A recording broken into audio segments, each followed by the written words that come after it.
नमस्कार, मैं अभिनेंद्र। राजनीति कभी खूनी नहीं होना चाहती। राजनीति तो जनता की समस्याओं के समाधान के लिए होती है। राजनीति तो जनता की सेवा, जनता की नौकरी करने के लिए होती है। राजनीति तो जनता की आवाज को विधानसभा और संसद तक पहुंचाने के लिए होती है।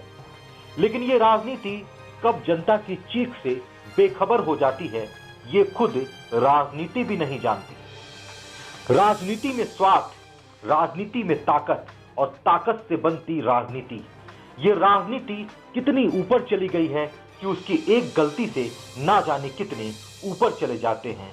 ये बात उस राजनीति को भी पता नहीं चलती। गाजीपुर में राजनीति से खूनी हुई धरती का जिंदा उदाहरण पिछले ही दिनों का है।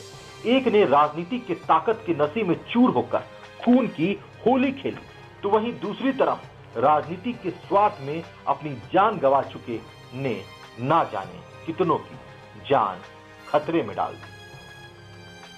तस्वीरों में गिरफ्तार हुआ ये शख्स अजय मौर्य है। इसके पिता का नाम रामापति मौर्य है। रामापति मौर्य जन अधिकार पार्टी सैदपुर विधानसभा क्षेत्र के प्रभारी हैं। अजय मौर्य कृष्ण सुदामा कॉलेज कैथी में डी फार्मा का छात्र है। बताया जा रहा है कि जिस लड़की से इसकी शादी होने वाली थी, उसने शादी से इनकार कर दिया। ये तिलमिला गया और मंगेतर युवती पर चाकू से कातिलाना हमला कर भाग गया। ये वही कार है जिसमें अजय मौर्य ने अपनी मंगेतर को बहला फुसला कर बैठाया था। पुलिस की पूछताछ में हमलावर अजय मौर्य ने बताया कि वह दोनों फोन पर बात करते थे।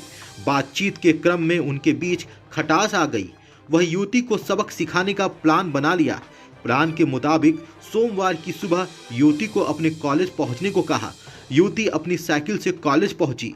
मार्कंडे महादेव का दर्शन पूजन के बहाने युवती की साइकिल कॉलेज के सामने खड़ी करवा दिया और उसको अपनी कार में बैठा लिया। उसके बाद रजवाड़ी पुल पार कर हवाई पट्टी के पास पहुंचकर कार रोका और फोन पर हुई खुन्नस वाली बात को उभार दिया। उसको लेकर दोनों में कहा सुनी शुरू हो गई। उसी बीच युवती शादी करने से मना करने लगी। उसके बाद तो अजय एकदम से तिलमिला गया और साथ लाए चाकू से कई वार कर युवती को लहूलुहान कर दिया। फिर मौके पर ही उसे छोड़कर कार लेकर भाग गया। तब सुबह के 11 बज रहे थे। सड़क किनारे युवती तड़प रही थी। युवती की उसके फोन से पहचान होने के बाद सैदपुर पुलिस उसे सैदपुर सामुदायिक स्वास्थ्य केंद्र लेकर आई, जहां प्राथमिक उपचार के बाद उसे BHU ट्रामा सेंटर के लिए रेफर कर दिया गया। कुछ ही देर बाद युवती के भाई की तहरीर पर सैदपुर पुलिस ने हत्या का प्रयास का मामला दर्ज कर हमलावर अजय मौर्य को गिरफ्तार कर लिया। शादी से इनकार करना क्या इतना नागवार गुजरा, इतना आक्रोश, इतना गुस्सा कि किसी की जान ले ली जाए, किसी के ऊपर जानलेवा हमला कर दिया जाए। ये ताकत आती कहां से है?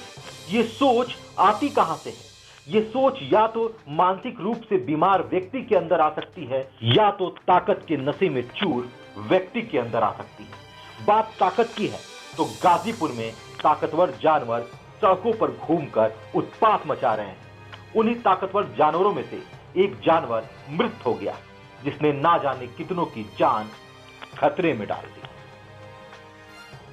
सड़क पर घूमते दिख रहे इन जानवरों को सरकारी भाषा में आवारा पशु कहते हैं।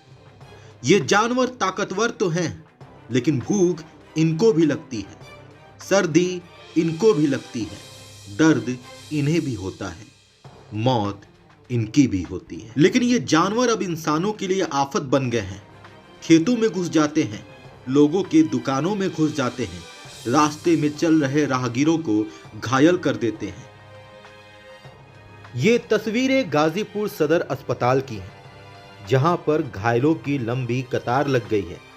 एक या दो नहीं, करीब 8 से 10 लोग घायल हुए। बताया जा रहा है कि नंदगंज थाना क्षेत्र के अतरसुआ के पास सोमवार के दिन एक बड़ी घटना हो जाती है। गाजीपुर वाराणसी हाईवे पर एक आवारा पशु मृत पड़ा था। एक गाड़ी तेज रफ्तार से आ रही होती है। आवारा पशु को देखकर वो गाड़ी अनियंत्रित हो जाती है। गाड़ी का ड्राइवर ब्रेक लगाता है, तभी 2-3 गाड़ियां पीछे से आकर टकरा जाती हैं। इस दुर्घटना में वाहन सवार लोगों के साथ साथ सड़क किनारे खड़े लोग भी घायल हुए। घायलों की संख्या करीब 8 से 10 बताई गई, जिनमें से 4 को गंभीर अवस्था में वाराणसी के ट्रॉमा सेंटर रेफर कर दिया गया।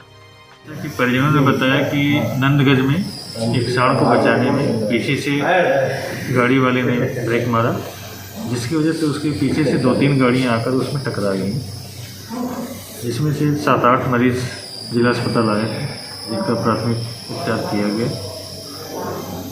और कितने को सर यहाँ भर्ती किया गया है, कितने लोगों को वाराणसी रेफर कर दिया गया है? इसमें से 4 मरीज को जो है वाराणसी के लिए रिफर कर दिया गया है और 4 से 5 मरीज को यहाँ पे भर्ती किया गया है। धर्म की राजनीति का शिकार हुए ये पशु आवारा हो गए हैं और शहर में इधर उधर घूमते रहते हैं। शहर में घूमते घूमते ये पशु खेतों में पहुंच जाते हैं, किसानों के अनाज को, फसल को बर्बाद कर देते हैं।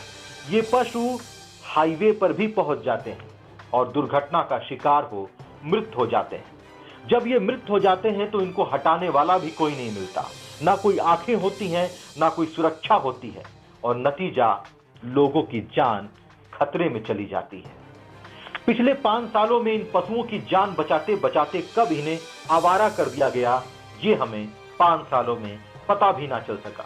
इनका घर कहाँ है ये भी नहीं पता, क्या इन्हें घर मिलेगा ये भी नहीं पता, क्या इनके लिए जो घर बनाए गए वो बने हैं ये भी नहीं पता।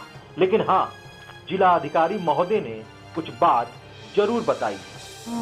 प्रयास कर रहे हैं कि हमारे जनपद में जो छुट्टा या आवारा पशु हैं उन्हें हम एक निश्चित स्थान पर रख सकें। इसके लिए हमने खंड विकास अधिकारियों को ग्राम पंचायतों के क्षेत्र में और नगरीय क्षेत्र में अधिशासी अधिकारियों को जिम्मेदार ठहराते हुए उनको उनकी ड्यूटी से वाकिफ कराया है। आज भी मैंने मीटिंग लिया, सुबह शाम मैं इस प्रकार के अधिकारियों से इंटरेक्ट हो रहा हूँ और अभी तक 280 हमारे आवारा और छुट्टा पशु पकड़े जा चुके हैं, जिन्हें हम गो आश्रय स्थलों में रख रहे हैं। लेकिन हम सभी जनपदवासियों से भी अपील करेंगे कि कृपया वो इस तरह से अपने पशुओं को आवारा न छोड़ें, छुट्टा न छोड़ें।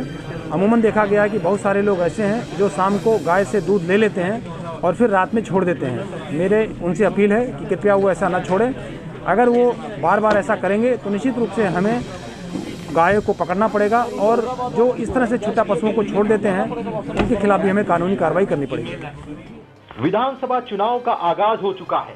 अब प्रत्याशी आपके दरवाजों पर आएंगे, आपसे वोट मांगेंगे, आपसे कहेंगे कि उन्होंने आपके साथ न्याय किया है, वो आपसे कहेंगे कि उन्होंने आपका विकास किया है, आपकी समस्याओं का समाधान किया है। उनको जवाब देने से पहले आप अपनी समस्याओं की एक चेकलिस्ट जरूर बना लेना और फिर देखना क्या वाकई आपकी समस्याओं का समाधान हुआ है, क्या वाकई आपकी सड़कें दुरुस्त हो गई हैं, क्या वाकई मानक के अनुरूप नालियां बनी हैं, क्या वाकई आपके क्षेत्र में रोजगार आया है, क्या वाकई महंगाई कम हुई है। इन सब के बीच जागरूक होना ना छोड़े, एबीटी न्यूज देखना बिल्कुल ना छोड़े। धन्यवाद।